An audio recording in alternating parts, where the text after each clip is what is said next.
Hey guys, let's get more news about Warriors, but first, don't forget to subscribe and leave your like. Golden State Warriors, Draymond Green viciously exposes Skip Bayless LeBron James hater status. Golden State Warriors news: LeBron James has done an extremely impressive job in pretty much denying Skip Bayless' existence throughout the Los Angeles Lakers superstar's career. LeBron has simply refused to engage with the outspoken broadcaster, despite all the negativity Bayless has consistently thrown in James' direction. One man who isn't as diplomatic as LeBron, however, is Draymond Green. In a recent podcast appearance, the former Defensive Player of the Year decided to give Skip a dose of his own medicine.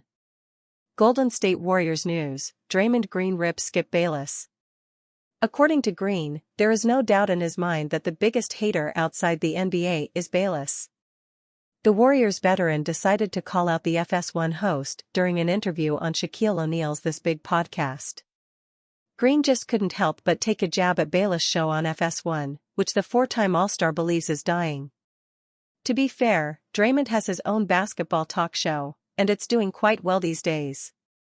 I guess this puts him in a position to clown the polarizing 72-year-old. Either way, what you can be sure of is that Green will not hesitate to stand up for his buddy LeBron, even when James himself refuses to do so. Draymond Green roasted on social media over wildly out-of-touch comments. Draymond Green made more money per game this season than most American families will make in the span of several years. But the Golden State Warriors star thinks we should all feel badly about the way the NBA treats its players. Green was rightfully torched by fans over some comments he made during a recent appearance on The Big Podcast with Shaquille O'Neal. While complaining about the fine system in the NBA, Green claimed that NBA players are not put in a position to be wealthy after they are done playing. The NBA fines to me, it don't make sense. When you talk about as hard as we work to accumulate wealth, coming from situations that most people never make it out of, and then you get fined the way that we get fined. It's actually not set up for us to be wealthy after we're done playing, Green said. This job is not set up, the way we're taxed, the way we're fined. You hear about all these programs like this program, that's just to cover everybody. This program is to teach this guy this. But if I do something wrong, I lose $100,000. It took my mom 4 years when I was growing up to make $100,000, and I lose that in a night because, what? The referee got mad at me, and he didn't like what I said to him, so I lose $5,000 like that, on a tech. Come again? Green has made more than $177 million in on-court earnings during his NBA career. He has pocketed millions more from endorsements. Though he is in the highest federal tax bracket and pays additional taxes because he lives in California, it would be an understatement to say the 34-year-old has made enough money to last him several lifetimes. As expected, fans on social media were not kind to Green. You really can't get more out of touch than that. The fines that Green has received, most of which were well-deserved, represent barely a fraction of his income. He and most of his NBA peers have more than enough money to live comfortably after their playing careers are over as long as they avoid idiotic financial decisions. Green is no stranger to playing the victim card, but he may have outdone himself this time. Proposed Warriors trade sends 12-time All-Star out east. The Warriors have until June 28 to guarantee Chris Paul's $30 million salary for the 2024-25 NBA season. If the Warriors waive both Paul and Kevin Looney, $8 million contract, $3 million guaranteed, they would enter July's free agency period with $137 million in committed salaries. In other words, Golden State would be $34 million below the luxury tax and $54 million under the second apron, per ESPN's Bobby Marks. By doing so, the Warriors would accomplish the goal set forth by their governor, Joe Lacob, who previously stressed the team's number one priority was to shed their mounting luxury tax bill. Our Plan 1 or 1A is that we'd like to be out of the tax, Lacob told the TK Show on February 14 via Bleacher Report. The truth is, we need to be out of the tax 2 years out of the next 4 in order to get this repeater thing off our books. That's the plan, to try to do that, and we think we can keep our team together. Should Warriors trade Chris Paul to Chicago?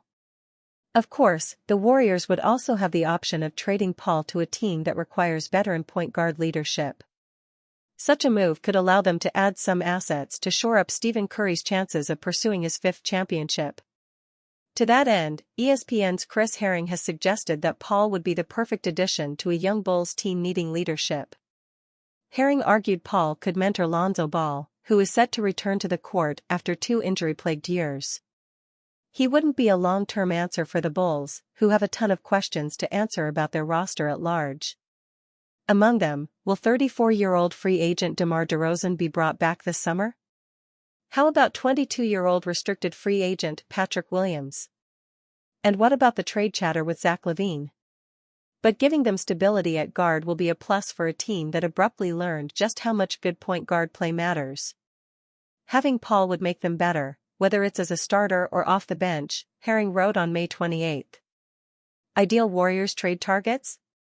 In a hypothetical scenario, if the Warriors were to trade Paul to the Bulls before June 28, they could seek players such as Alex Caruso, $9.46 million, and Nikola Vucevic, $18.5 million, and fillers to match salaries in a potential deal.